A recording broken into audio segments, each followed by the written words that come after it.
right, we're here on the lovely vessel Hideaway, and we did a bit of a process with you guys, didn't we? We went through a bit of a journey together. We've always been big believers in, if we're tackling something new, going and getting expert advice on what we're planning to do. Yeah. We've always followed that principle because we don't know what we don't know. How did you find that process? It was a bit of an eye-opener, actually. It was great because we had that spreadsheet going and we would drop in boats that we'd found and Ned would be dropping in boats that he'd found. And then the comments would start coming up after he'd done the assessment. I'm going, oh, this boat over in South Australia looks lovely. And Ned's going, nope. So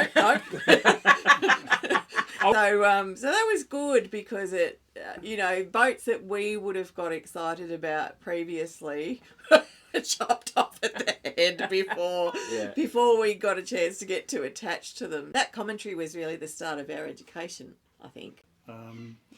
And if we hadn't had Ned with us, we would have bought that boat. If you're buying a new anything, you kind of go through a process of elimination of what you want. Yes. And with that expert knowledge that you had, we could say, okay, we wouldn't have known any of that without your Okay.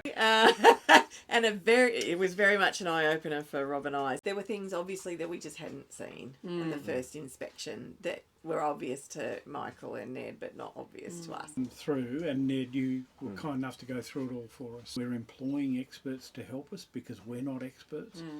It would be foolish of us to employ an expert and then not take their advice. And I'm so glad that we did, and I'm so grateful that we had Ned on board to help us through that process. It's just such a relief, and it's always a relief to know we've got full support and backup from you. And the thanks I had for everything that you guys have done. It's been an absolute pleasure and an honour working with you both in this project, and you've got yourself a bloody good boat.